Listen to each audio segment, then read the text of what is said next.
Hello friends, स्वागत है हमारे चैनल में आप लोगों का। जैसा आज तारीख है 23 दिसंबर और 2 दिन बाद हम लोग का परीक्षा है, इंटर स्तरीय मुख्य परीक्षा। उससे लेटेस्ट न्यूज़ जो न्यूज़पेपर से निकल कर के आ रही है, मैं उसके बारे में जिक्र करूंगा। साथ ही और भी मैं ये जिक्र करूंगा कि जो 869 लोग का रिजेक्टेड लिस्ट आया है, तो उसमें वास्तविक हकीकत क्या है उसके बारे में भी मैं इसमें जिक्र करूंगा। तो आइए वीडियो को शुरू करते हैं। तब तक जो लोग चैनल पर नए हैं इसको सब्सक्राइब कर लें और बगल वाली बेल बटन भी दबा दें। तो आइए देखते हैं न्यूज़पेपर में क्या निकल कर के आ रहा है। 4 अन्य जिलों में भी रहेगा प्रथम इंटर स्तरीय मुख्य परीक्षा का सेंटर। 25 दिसंबर को होने वाली प्रथम इंटर स्तरीय मुख्य परीक्षा के लिए पटना के साथ भागलपुर, गया, मुजफ्फरपुर और दरभंगा में भी सेंटर होगा। आयोग के सचिव ओम प्रकाश पाल ने बताया कि परीक्षा केंद्रों की संख्या 102 रहेगी, जिसमें 58 केंद्र पटना में जबकि 44 केंद्र पटना के बाहर के 4 शहरों में रहेंगे।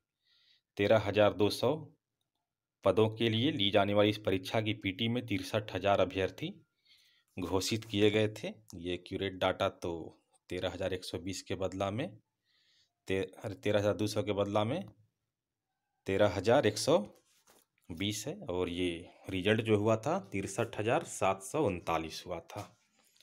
उनमें से 58,000 अभ्यर्थियों ने मुख्य परीक्षा के लिए आवेदन किया है। इतनी बड़ी संख्या में अभ्यर्थियों के बीच सोशल डिस्टेंसिंग बनाए रखना बेहद चुनौतीपूर्ण है।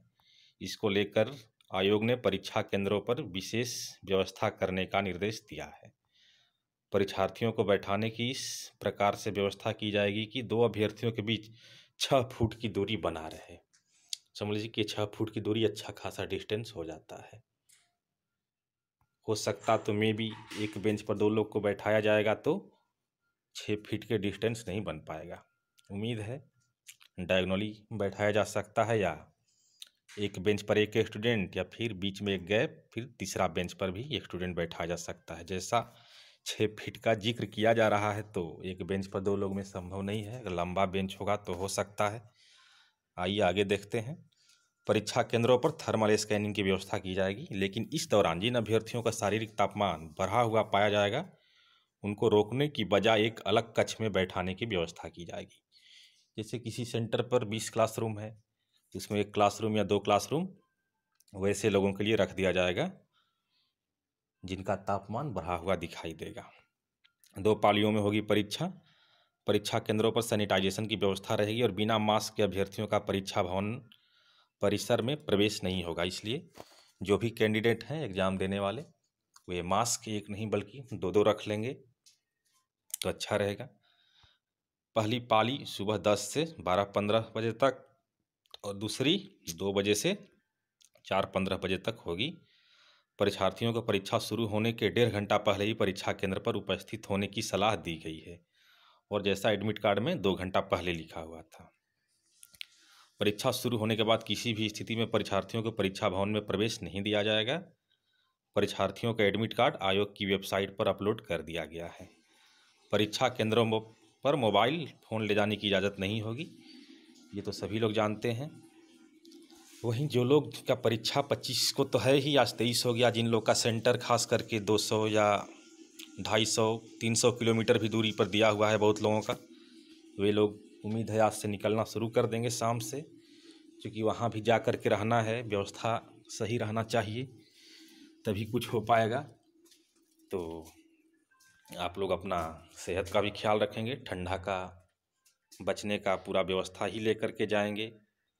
और एक बात मैं ये भी कहना चाहूँगा कि जो लोग और अपने सोने जगने का भी रूटीन फ़िलहाल 2 दिन में सुधार लिया जाए, क्योंकि अमूमन होता क्या है कि आदमी 2 बजे सोता है, जगता है 8 बजे।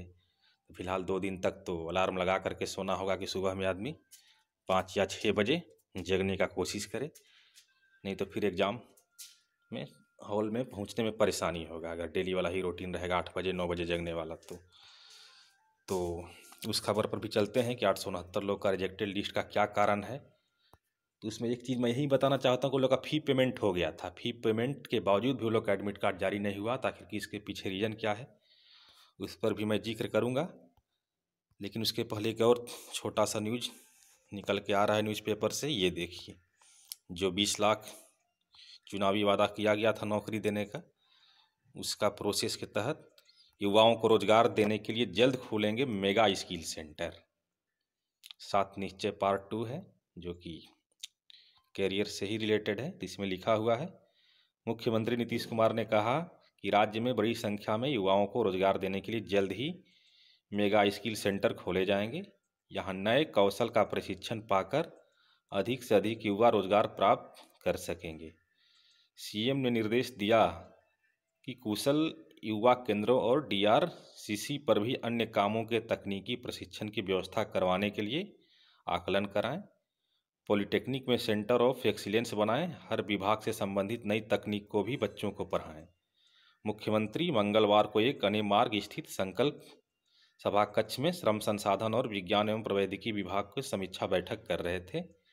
समीक्षा के दौरान उन्होंने आत्मनिर्भर बिहार के 7 निश्चय पार्ट 2 के तहत दोनों विभागों से कार्यान्वित होने वाली योजनाओं पर विस्तार से चर्चा की। सीएम ने कहा कि युवाओं को अधिक बेहतर तकनीकी प्रशिक्षण की व्यवस्था करें ताकि छात्रों की दक्षता में वृद्धि हो सके और इससे बेहतर रोजगार मिल सके। पॉलिटेक्निक में छात्रों को डिप्लोमा शिक्षा के साथ साथ संवाद कौशल व व्यवहार कौशल का प्रशिक्षण दिया गया है। इससे उन्हें काफ़ी फायदा हुआ है और उनका बेहतर प्लेसमेंट हुआ है। यह खुशी की बात है। बैठक में विज्ञान एवं प्रौद्योगिकी मंत्री अशोक कुमार चौधरी, श्रम संसाधन मंत्री जीवेश कुमार, मुख्य सचिव दीपक कुमार, मुख्यमंत्री के प्रधान सचिव चंचल कुमार, श्रम संसाधन विभाग के सचिव मिहिर कुमार सिंह, सचिव मनीष कुमार वर्मा, सचिव अनुपम कुमार समेत अन्य अधिकारी मौजूद थे। और इसी में है, विकसित होंगे पॉलिटेक्निक। मुख्यमंत्री ने कहा, पॉलिटेक्निक में नए विकसित तकनीक को लेकर एक टीम बनाएं जो नॉलेज के अपग्रेडेशन से अवगत रहे। शिक्षक नई टेक्नोलॉजी के प्रति अपडेट रहें। उन्होंने कहा कि ग्रामीण क्षेत्रों में भी विकास के कई काम किए गए हैं, इन कामों के मेंटेनेंस की भी ट्रेनिंग करवाएं। बिहार में युवाओं को रोजगार में मदद दिलाने के लिए स्वयं सहायता भत्ता योजना, कंप्यूटर संवाद कौशल और व्यवहार कौशल का प्रशिक्षण दिया गया है। पीपीटी में दिखाया विकास का मॉडल। तो आइए अब दूसरी खबर पर चलते हैं, जो 869 लोग का रिजेक्ट लिस्ट है। खास करके बहुत दुर्भाग्यपूर्ण रहा है उन लोगों के साथ जिनके साथ भी ऐसा हुआ है। उस जगह पर कोई भी रहेगा तो उनके साथ भी दुर्भाग्यपूर्ण ही होता। तो ये देखिए, ये लिस्ट तो लगभग सभी लोग देख चुके हैं, लेकिन मैंने इनमें से कुछ लोगों से बात भी किया हूँ जिनका ये रिजेक्टेड लिस्ट में नाम है। तो हकीकत यही निकल करके सामने आ रहा है। तो इसके पहले हम लोग विज्ञापन पर चलते हैं, वहाँ से ज़्यादा क्लियर होगा। तो देखिए, ये फॉर्म भरने का जो प्रोसेस था मेंस का, ऑनलाइन आवेदन भरने की प्रक्रिया में सन्निहित स्टेप निम्नवत हैं।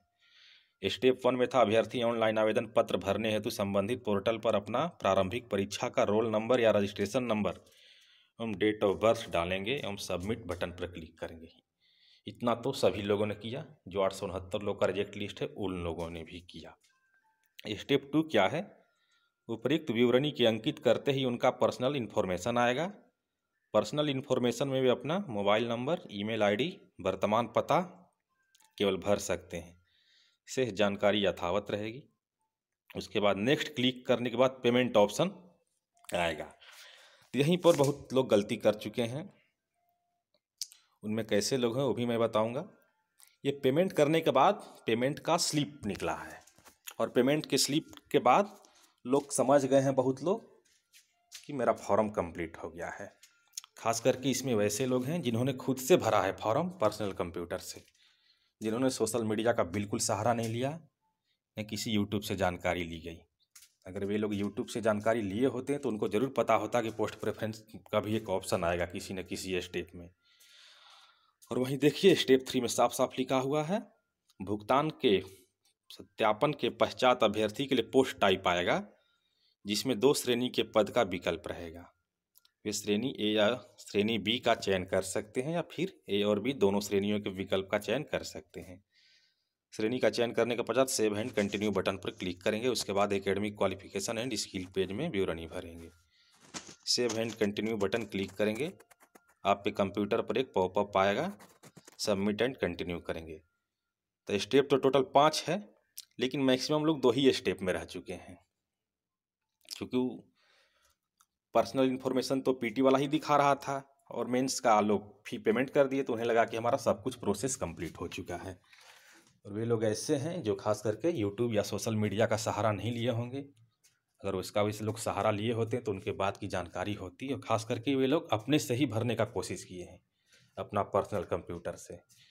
कुछ लोग इसमें से वो भी हैं जो लोग अपना प्रिंट आउट नहीं निकलवा पाए थे हार्ड कॉपी, उसका सॉफ्ट कॉपी ही रहने दिए थे पर्सनल कंप्यूटर या मोबाइल में ही, तो उनका सारा डाटा गुम हो चुका था।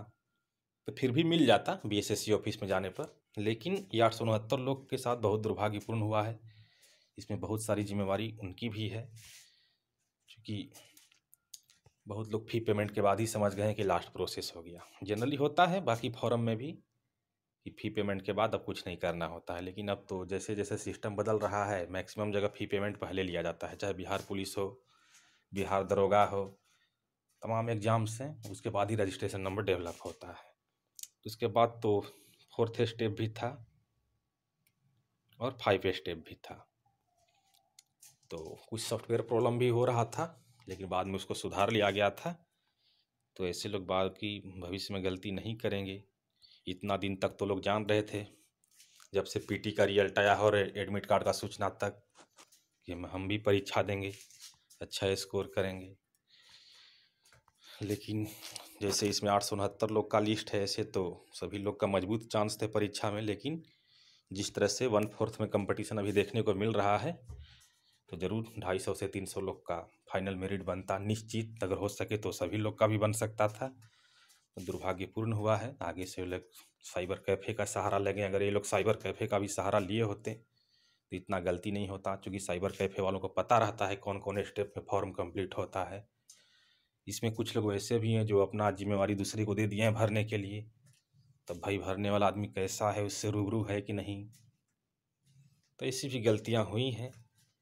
और जो लोग अपने परीक्षा केंद्र के लिए आज निकलेंगे, अपना विशेष व्यवस्था कर लेंगे, क्योंकि ठंड का मौसम है और न्यूज़पेपर में भी दिया हुआ था कि अगले 48 घंटे तक अभी शीतलहरी चलेगी। अगर कोई डायरेक्ट पहुंचना चाह रहे हैं निजी वाहनों से तो थोड़ा समय से बहुत पहले पहुंच निकलेंगे घर से। अगर किन्हीं को पटना से गया जाना है तो एटलीस्ट 3 या 4 बजे तक निकल चलेंगे सुबह में, ताकि टाइम पर वहाँ पहुँचा जा सके 2 घंटा पहले। अब ऐसा नहीं कि सुबह में 5 बजे चलेंगे तो थोड़ा सा रिक्स हो सकता है। बहुत लोग होटल बुक भी कर लिए होंगे, तो अच्छी बात है, लेकिन वहीं सोने जगने का टाइमिंग 2 दिन के लिए बदलना पड़ेगा। जो लोग 7 बजे 8 बजे जगने का नियम बन चुका है, तो 2 दिन के लिए थोड़ा सा सुधारना होगा, ताकि एग्ज़ाम टाइम के दिन 4-5 बजे जग जाया जाए और स्नान ध्यान करके सेंटर पर पहुंचा जाए। तो यही अपडेट था। और बाकी मास्क अपने साथ लेकर के जाना है। और जो लोग अभी तक अटेस्टेड नहीं कराए हैं गजेटेड ऑफिसर से, किसी भी प्रकार यथासंभव उसको ज़रूर करा लें, क्योंकि इसके बिना तो एंट्री मिलेगी ही नहीं।